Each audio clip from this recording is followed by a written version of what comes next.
அண்மைச் செய்தி. தமிழகத்தில் நாளை முதல் கனமழைக்கு வாய்ப்புள்ளதாக வானிலை ஆய்வு மையம் தகவல் தெரிவித்திருக்கிறது. தற்பொழுது கிடைத்த அண்மைச் செய்தியாக நாம் பார்த்துக் கொண்டிருக்கிறோம்.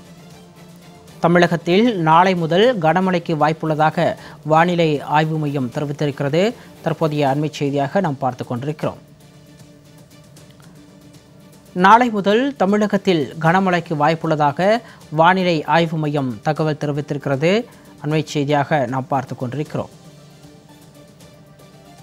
தமிழகத்தில் நாளை முதல் கனமழைக்கு வாய்ப்புள்ளதாக வானிலை ஆய்வு மையம் எச்சரிக்கை விடுத்திருக்கிறது. புதுக்கோட்டை, சிவகங்கை, ராமநாதபுரம் உள்ளிட்ட 10 மாவட்டங்களில் நாளை கனமழைக்கு வாய்ப்புள்ளதாக வானிலை ஆய்வு மையம் தகவல் தெரிவித்திருக்கிறது. தற்போதைய அண்மைச் செய்தியாக நாம் பார்த்துக் கொண்டிருக்கிறோம்.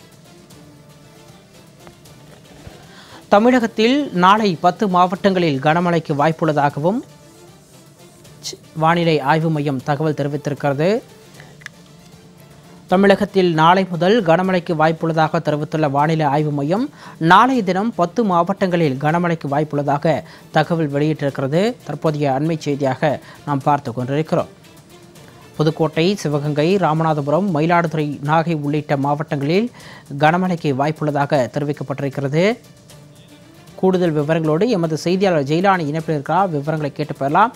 வணக்கம் ஜெயிலானி. தமிழகத்தில் நாளை முதல் கனமழைக்கு வாய்ப்புள்ளதாகவும் நாளைய தினம் 10 மாவட்டங்களில் கனமழைக்கு வாய்ப்புள்ளதாகவும் வானிலை ஆய்வு மையம் தெரிவித்திருக்கிறது. தொடர்பான விரிவான விவரம். வணக்கம் சிகாமணி. வங்கக்கடல் பகுதியில புதிதாக காற்றழுத்த தாழ்வு பகுதி உருவாவதற்கான வாய்ப்பு இருப்பதாக வானிலை ஆய்வு மையம் ஏற்கனவே தகவல் எடுத்திருந்தது. இந்த நிலையில் ஏற்கனவே குமரிக்கடல் பகுதியிலேயும் ஒரு சுழற்சி என்பது நீடித்து வருகிறது.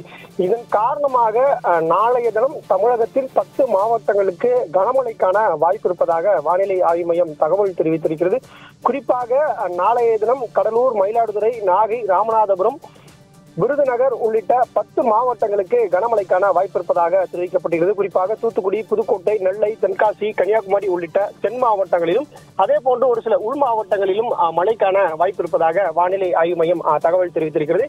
இதே போன்று வருகிற 22ஆம் தேதி வாக்கில் வங்கக்கடல் பகுதியில புதிதாக காற்றழுத்த தாழ்வு பகுதி என்பது உருவாகும். இது தொடர்ந்து 24ஆம் தேதி காற்றழுத்த தாழ்வு மண்டலமாக வலுப்பெறக்கூடும்.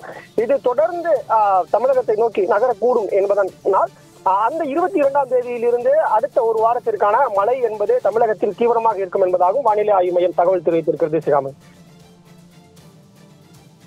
வானிலை தொடர்பான விரிவான விவரங்களுக்கு நன்றி ஜெயலானி.